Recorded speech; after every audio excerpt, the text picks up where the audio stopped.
राष्ट्रीय अध्यक्ष जगत प्रकाश नड्डा जी का स्वागत करें। सत श्री अकाल।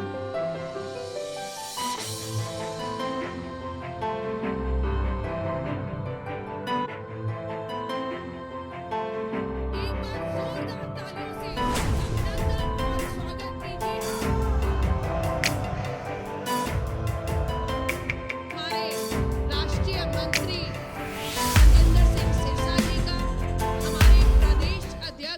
एक गल ਆਪਾਂ ਜ਼ਰੂਰ ਕਵਾਂਗੇ, ਦਿੱਲੀ ਦੇ ਸਿੱਖਾਂ ਕੋ ਵਿਕਲਪ ਕੀ ਆ। ਇੱਕ ਪਾਸੇ ਕਾਂਗਰਸ ਦਾ ਕਾਨੂੰਨਾ ਚਿਹਰਾ ਹੈ, ਖੂਨੀ ਪੰਜਾ ਹੈ ਕਾਂਗਰਸ ਦਾ, ਦੂਜੇ ਪਾਸੇ ਭਾਰਤੀ ਜਨਤਾ ਪਾਰਟੀ ਜਿਹੜੀ ਉਹ ਕਤਲੇਆਮ ਕਰਨ ਵਾਲੋਂ ਜੇਲ੍ਹਾਂ 'ਚ ਪਾਉਂਦੀ ਆ। ਇੱਕ ਪਾਸੇ ਕਾਂਗਰਸ ਆ ਜਿਹੜੀ ਦਰਬਾਰ ਸਾਹਿਬ ਤੇ ਹਮਲਾ ਕਰਦੀ ਆ, ਗੁਰੂ ਗ੍ਰੰਥ ਸਾਹਿਬ ਮਹਾਰਾਜ ਜੀ ਦਾ ਸੀਨਾ ਗੋਲੀ ਨਾਲ ਛੰਨੀ ਕਰਦੀ ਆ, ਅਕਾਲ ਤਖਤ ਸਾਹਿਬ ਤੋਪਾਂ ਤੇ ਟੈਂਕਾਂ ਨਾਲ ਢਾਹ ਦਿੰਦੀ ਆ। ਦੂਜੇ ਪਾਸੇ ਬੀਜੇਪੀ ਆ ਜਿਹੜੀ ਉੱਥੇ ਆ ਕੇ ਸਿਰ ਝੁਕਾ ਕੇ ਜੈਦਾਰ ਅਕਾਲ ਤਖਤ ਸਾਹਿਬ ਦੇ ਚਰਨਾਂ 'ਚ ਸੀਸ ਨਵਾ ਕੇ ਕਹਿੰਦੇ ਆ, ਜੈਦਾਰ ਸਾਹਿਬ ਜੋ ਤੁਹਾਡਾ ਹੁਕਮ ਸਾਡੀ ਕੌਮ ਵਾਸਤੇ ਮੰਨਦੀ ਹੱਥਾਂ ਸੀ ਮੰਨਣਾ। ਇੱਕ ਪਾਸੇ ਦੇਸ਼ ਦੇ ਅੰਦਰ ਕਤਲੇਆਮ ਕਰਨ ਵਾਲਿਆਂ ਨੂੰ ਨਾਲ ਬਿਠਾਇਆ ਜਾਂਦਾ ਹੈ, ਸੱਜਣ ਕੁਮਾਰ ਜਗਦੀਸ਼ ਟਾਈਟਲ, ਔਰ ਦੂਜੇ ਪਾਸੇ ਦੇਸ਼ ਦੇ ਪ੍ਰਧਾਨ ਮੰਤਰੀ ਸਾਡੀ ਉਸ ਮਾਤਾ ਨੂੰ ਬਿਠਾਉਂਦੇ ਨਾਲ ਜਿਹਦਾ ਪਰਿਵਾਰ ਸਾਰਾ ਜਿੰਦਾ ਜਲਾ ਦਿੱਤਾ ਗਿਆ ਸੀ 1984 ਦੇ ਅੰਦਰ। ਇੱਕ ਪਾਸੇ ਉਹ ਨੇ ਜਿਨ੍ਹਾਂ ਨੇ ਸਾਡੇ ਗੁਰਦੁਆਰੇ ਸਾਡੇ ਤੋਂ ਖੋਏ, ਤੇ ਦੂਜੇ ਉਹ ਨੇ ਜਿਨ੍ਹਾਂ ਨੇ ਕਰਤਾਰਪੁਰ ਸਾਹਿਬ ਦੇ ਲਾਂਘੇ ਵਾਸਤੇ ਅਰਦਾਸ ਕਰਕੇ ਤੇ ਗੁਰੂ ਨਾਨਕ ਦੀ ਕਿਰਪਾ ਸਦਕੇ ਉਹ ਲਾਂਘਾ ਖੁਲਵਾਇਆ ਔਰ ਸਾਨੂੰ ਬਿਨਾਂ ਵੀਜ਼ੇ ਦੇ ਦਰਸ਼ਨ ਕਰਨ ਜਾ ਸਕਦੇ ਹਾਂ। ਸੋ ਇੱਕ ਪਾਸੇ ਉਹ ਨੇ ਜਿਨ੍ਹਾਂ ਨੇ ਔਰੰਗਜ਼ੇਬ ਦਾ ਇਤਿਹਾਸ, ਬਾਬਰ ਅਕਬਰ ਦਾ ਇਤਿਹਾਸ ਸਾਨੂੰ ਕਿਤਾਬਾਂ 'ਚ ਜਬਰਨ ਪੜ੍ਹਾਇਆ, ਔਰ ਇੱਕ ਪਾਸੇ ਉਹ ਨੇ ਜਿਹੜੇ ਸਾਹਿਬਜ਼ਾਦੇ ਬਾਬਾ ਜ਼ੋਰਾਵਰ ਸਿੰਘ, ਬਾਬਾ ਫਤਿਹ ਸਿੰਘ ਜੀ ਦਾ ਇਤਿਹਾਸ ਪੂਰੇ ਦੇਸ਼ ਨੂੰ ਪੜ੍ਹਾਉਣ ਦਾ ਕੰਮ ਕਰਦੇ ਪਏ ਨੇ। ਸੋ ਅਸੀਂ ਤੇ ਕਾਂਗਰਸ ਨੂੰ ਕਦੀ ਸਾਡੀਆਂ ਤੋਂ ਉਹਨਾਂ ਦੀਆਂ ਪੁਸ਼ਤਾਂ ਵੀ ਕਦੀ ਮਾਫ ਨਹੀਂ ਕਰਨੀਆਂ ਇਸ ਜਿਹੜੀ ਆ ਘਾਤਕ ਕਾंग्रेस का साथ दी। लेकिन सिरसा जी, जिस तरीके से अभी तक आरोप लगता था कि बीजेपी दूसरे अंदर खाते सिख स्थानों पर कब्जा करना चाहती है, लेकिन अब जिस तरीके से दिल्ली कमेटी के मेंबर बीजेपी में शामिल हुए, अब तो आरोप लगेगा कि बिल्कुल सीधे कब्जा करना चाहती है बीजेपी। देखिए, क्या इन लोगों को और मेरे को हम सबको अधिकार नहीं है? हम अपने चुनावी जो हमारा इलेक्शन के लिए जो पार्टी है वो बीजेपी है।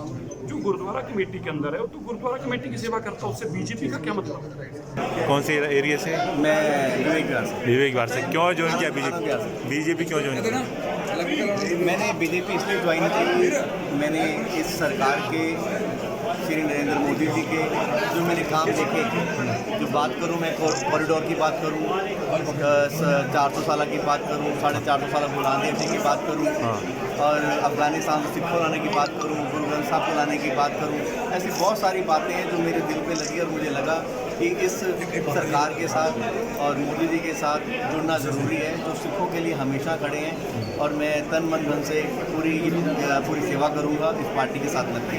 क्योंकि जो सिख कौम के लिए जो प्रधानमंत्री इस समय काम कर रहे हैं, उस कामों को देखते हुए हमने ये फैसला किया कि हमें अगर धर्म का काम करना है तो हमारे गुरु साहब ने क्या, गुरु गोबिंद सिंह महाराज ने, अगर धर्म भी करना है और राजनीति भी सीखनी है, राजनीति भी करनी है, तो गुरु गोबिंद सिंह महाराज का फरमान है, उसके आधार पर हम चलते हुए अगर हम धर्म की सेवा कर रहे हैं और राजनीति में अपना पाँव रख रहे हैं, ताकि आने वाले समय में देश और कौम दोनों की सेवा हम कर सकें। तो आपको क्या लगता है बीजेपी ने किस तरह काम किया आपकी कौम के लिए? कौन से वाले काम? 70 साल से अरदासें कर रहे हैं, रोज गुरुद्वारे में अरदास होती है, गुरुता मार्ग दर्शन दीदार जो हमारे पाकिस्तान में बिछड़ गई, वो आज करतारपुर कॉरिडोर किसी ने नहीं बना के दिया, किसने बना के दिया? प्रधानमंत्री।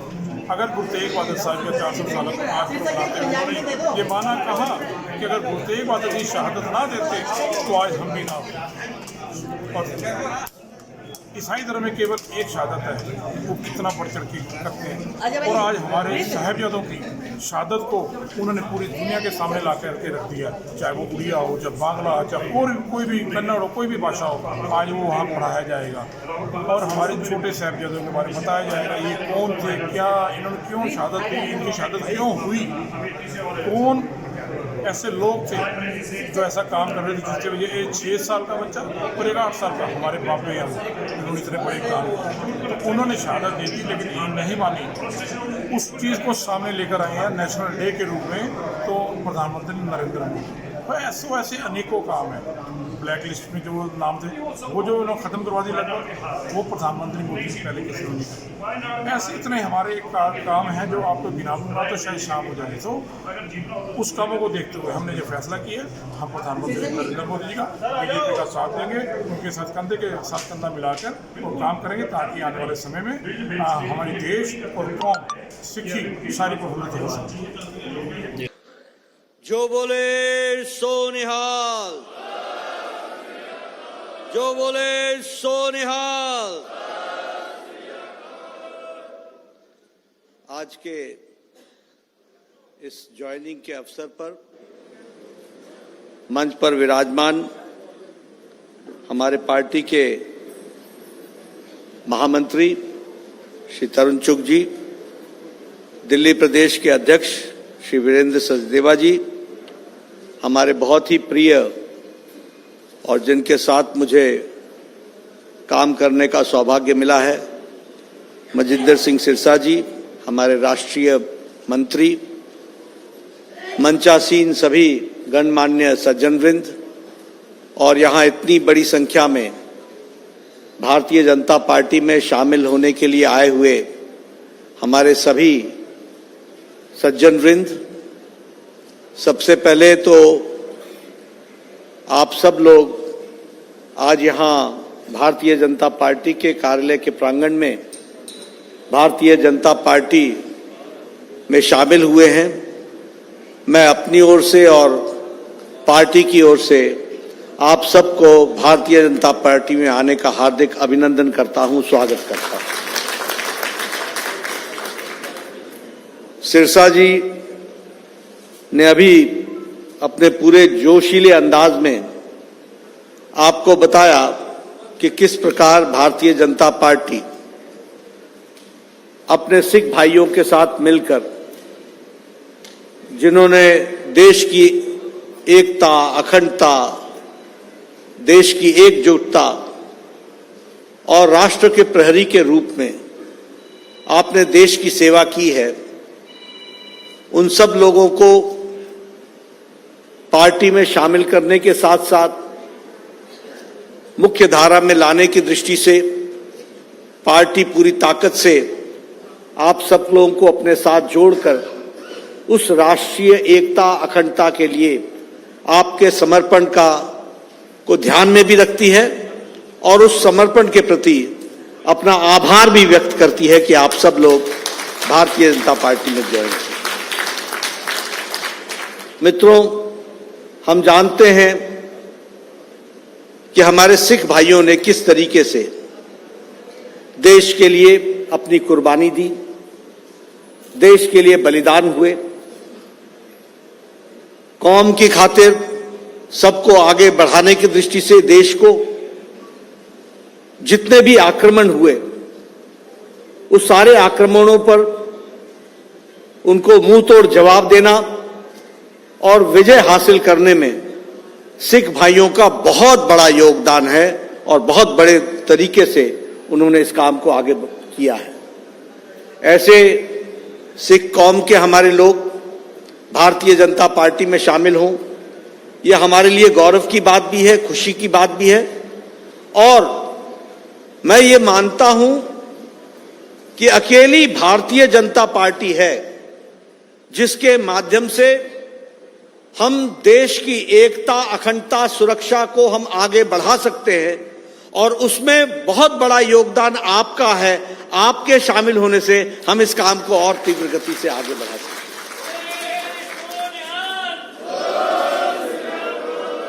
मैं आपका ज्यादा समय नहीं लूंगा, लेकिन एक बात जरूर बताना चाहूंगा कि सिख कौम के बारे में सब लोगों ने राजनीति करने की दृष्टि से तो बड़े बड़े वायदे भी किए, बहुत बड़ी बड़ी बातें भी कही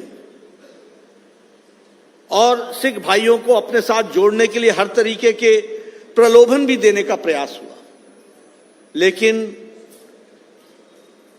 सिख कौम के लिए अगर किसी ने सही मायने में काम किया तो वो हमारे प्रधानमंत्री श्री नरेंद्र मोदी जी ने काम किया। और मैं ये सिर्फ कहने के लिए नहीं कह रहा हूं, सिर्फ इसलिए नहीं कह रहा हूं क्योंकि वो हमारे पार्टी के और देश के प्रधानमंत्री हैं, इसलिए बोल रहा हूं। इसको धरती पर किसी ने उतारा तो प्रधानमंत्री मोदी जी ने उतारा, और उनको बहुत लगाव है।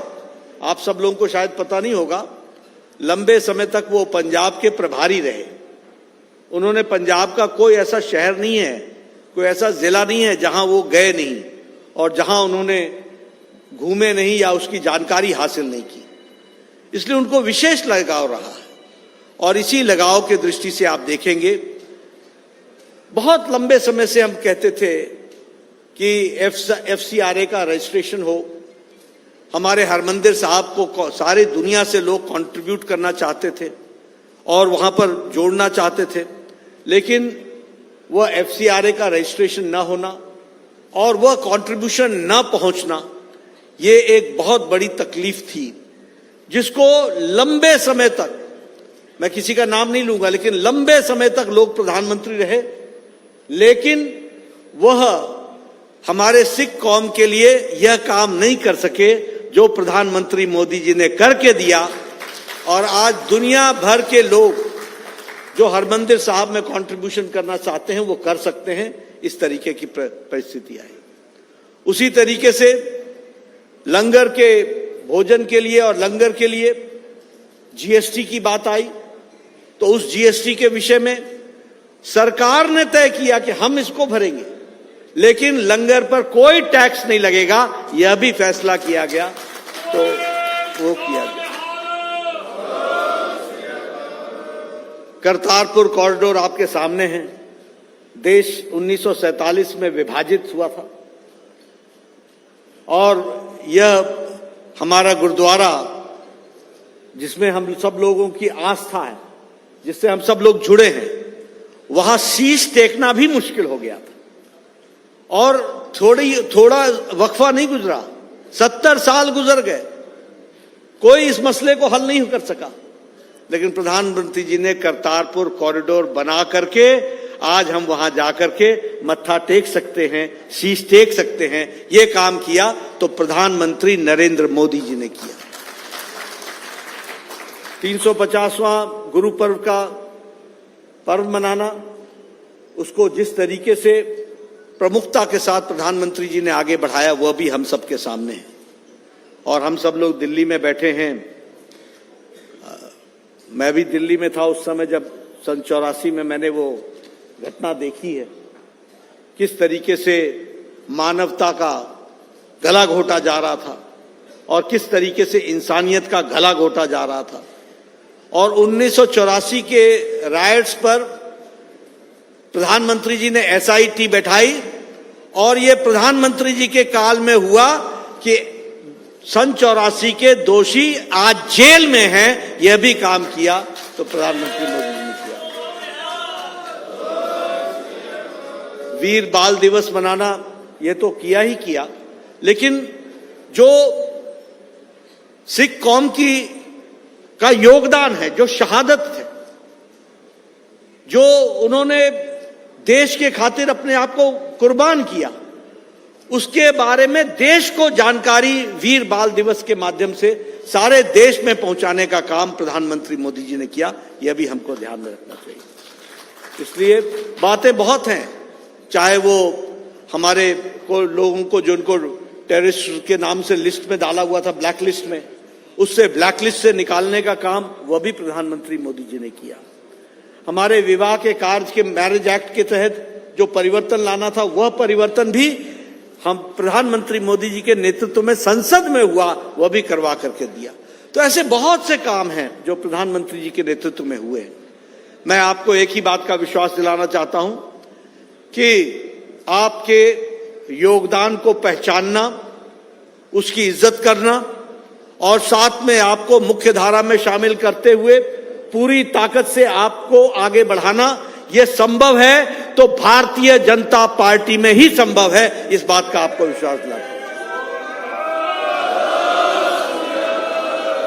इसलिए मैं मनजिंदर जी सिरसा जी को भी धन्यवाद देना चाहता हूं कि आपने पार्टी के साथ इतनी बड़ी संख्या में हमारे सिख भाइयों को जोड़ा है। इसके लिए आपको भी मैं धन्यवाद देता हूं और बधाई देता हूं, और आपको विश्वास दिलाता हूं कि पार्टी की तरफ से आपको आगे बढ़ा करके और आपकी बातों को आगे ले जा करके जिस तरीके से मोदी जी ने मुख्य धारा में सारी चीजों को लाए हैं, वैसे ही पार्टी भी आगे लाएगी और पूरी ताकत से आपके साथ खड़ी रहेगी। इस बात का आपको विश्वास दिलाता हूं।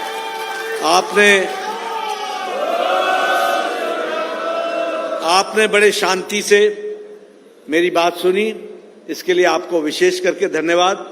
और बाकी हम मिलते रहेंगे और आपके साथ मिलकर के दिल्ली के विकास में, पंजाब के विकास में, उन सब में हम लगेंगे। बहुत बहुत धन्यवाद। वीरेंद्र सचदेवा जी का और दिल्ली प्रबंधक